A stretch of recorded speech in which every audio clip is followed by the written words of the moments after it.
So excited to have you on here. This show has been on, this is our third season, and we've had all sorts of people from all sorts of walks of life. And a lot of people have found their own way, and some people have been given away. And it sounds like you have largely found your own way and built interesting spaces where spaces didn't necessarily exist. Can I have you start us out and talk about what you're doing now before I drag you back into history? Well, first, thank you for having me here. And currently, I'm the CEO of a company called Memo. Memo is about 15 people. We've been working at it for about 3 years, and we're about to launch with 200 people in about a month from now. Cool. And where are you guys located? We're remote. So we have the 15 employees are all over the world. And where are you? I'm in Southern California, Irvine specifically. Irvine. Excellent. I'm an Orange County kid from high school, so that's a overall territory that I'm used to. Other people go, Irvine, have I heard of Irvine? Other than the mascot at the nearby school is the Anteaters, but I think it's still the Anteaters. So Yeah. so Memo is a few years old, and you've got a couple stretches of building things. Did you start out in Southern California? What's your kind of starting point? So I was born in the U.S. and when I was around 5, we went to Mexico to live there, and so I came back when I was 14. Um, I went to high school in Indio, California. I then went to UC Riverside here in Southern California and moved back to the Palm Springs area where Indio is. And the last business I started was in 2008, prior to Memo. The name of it was SendGrid. And I started it in the Palm Springs area and then moved to Colorado, to Boulder, Colorado, to continue it there, to join a program called TechStars. So when you were 14 and came to Indio, California, where I have relatives, and came to Indio, California, what did you want to be? Were you the type of guy who was taking apart computers or breaking things? Were you the one who was organizing other kids? Were you somebody who was trying 25 things at once, trying to figure stuff out? What was your kind of passion points? So when I got here, I did not know how to speak English. And so that was my main thing. It's like, I want to be able to communicate with people. I was good in school. I liked math. But I played baseball, but I wasn't particularly interested in anything. In fact, I went to my counselor my senior year trying to figure out what I wanted to do because it was time to go to college. And she recommended to go. She asked me a few questions, and I told her I liked math. And she said, well, you should go into engineering. What kind of school are you interested in? And I'm like, well, UC Riverside is the closest one. And then she said, maybe you should go into computers. That's a thing right now. And so I wanted to do computer engineering. UC Riverside did not have computer engineering. So it only had computer science. So I picked whatever had computer in it and ended up majoring in computer science. It is amazing how we make left and right turns in life, right? Here, look, oh, you're good at math. You should do engineering. Which I find lots of young people, you're good at math and science. You should do engineering. And then that sets them on their way, right?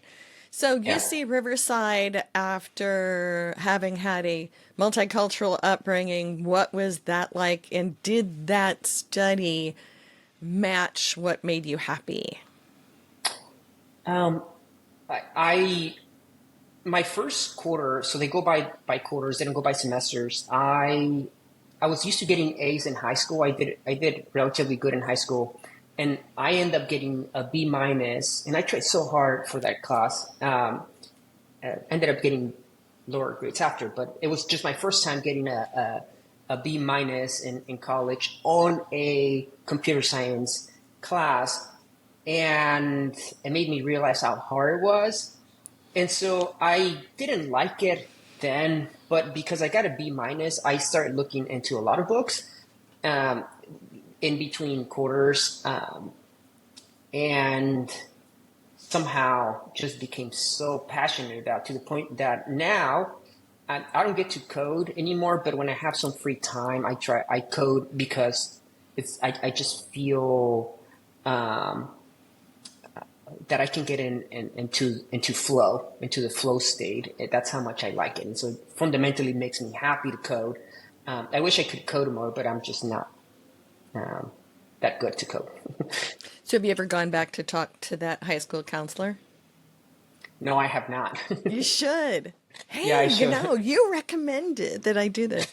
So you Yeah. were doing a double major in electrical engineering and computer science, if I understand the path correctly. And then life comes about. You graduate, and then what stares you in the face? And did you, again, you've been an entrepreneur, you've been a coder. Did you have an entrepreneurial bent when you were in school? Did anything beckon to you that sort of screamed entrepreneurship or risk taking or anything like that when you were in school? No, so up to that point, my family had always recommended to get a stable job and go to school to get that stable job. And one of my friends, his name is Elmer Thomas, he introduced me to a book called Rich Dad Poor Dad. And um, and for whatever reason, that book just helped me think differently. And it wasn't just about this notion of studying hard, getting good grades so that I could get a stable job. I, I somehow life changed in the sense of how I thought about things. And literally, like the week after, I started my first business with Elmer. So that So, was fun. so for those who haven't read Rich Dad Poor Dad, and if you haven't read it, please read it. Give it to a friend. I tend to think of it as the two by two box that you can be an employee, you can then be a manager, but wealth really comes from owning a business and or owning a bunch of assets and businesses. And so we do spend, and I say this as we, because I'm just coming off of 22 years of teaching at UCLA, we do tend to talk a story of get a job, right? To get do employment. And there's quite a few young people, especially who are first generation college, who I've worked with, who once they get that story of Rich Dad Poor Dad suddenly go, wait, I've been sold a different story coming up into here, right? I've been told to go to college and get a good job and work for a company. So you started your first job, your first company with Elmer. What was the first company? The first company, so this is back in 2003, and we were developers. We also, this was before the cloud existed, so you still had to rent machines and put them in a data center. And so we noticed that, and so we at that time, when you had a website, it was usually a 5-page static website, and each page costs on average about $1,000. So if you usually the average website had 5 pages, so you would pay about $5,000.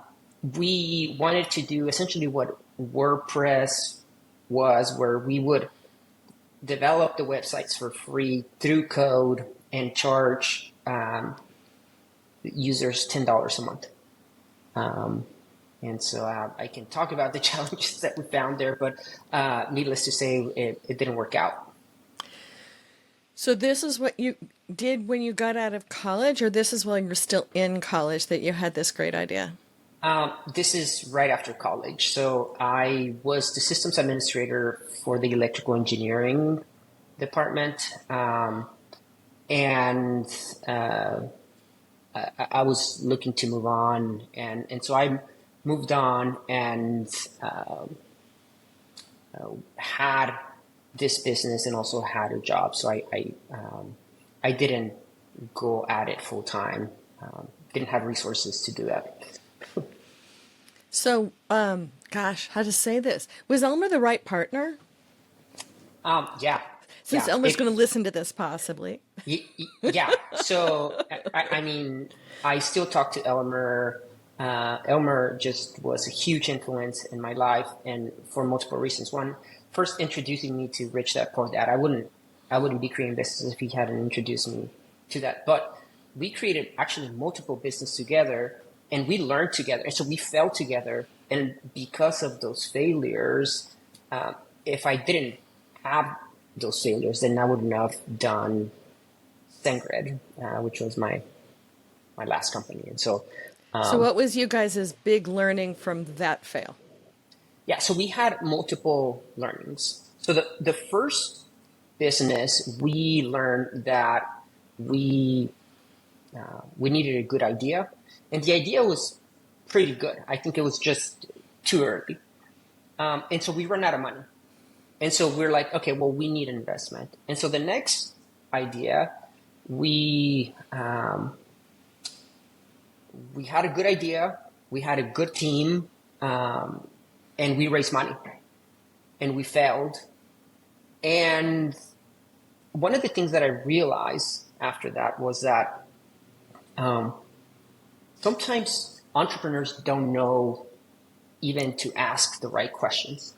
And so having mentors around can help entrepreneurs, especially the ones starting, just ask what the right questions should be. And so we didn't know what we didn't know. And so this is kind of what, when we decided to apply to Techstars for SendGrid, which is Techstars, for the ones that don't know, it's a mentor-driven accelerator. And what was great about it is that it's not a template-based mentorship where everyone gets the same mentorship.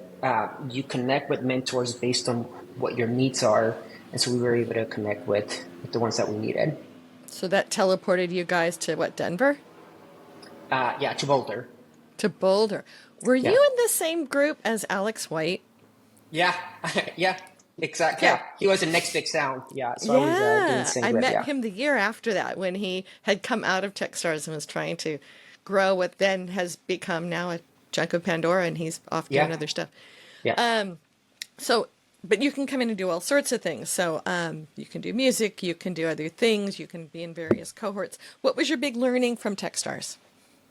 Well, it was that we needed to be humble about what we knew and understand that we just didn't know everything, and we saw failure just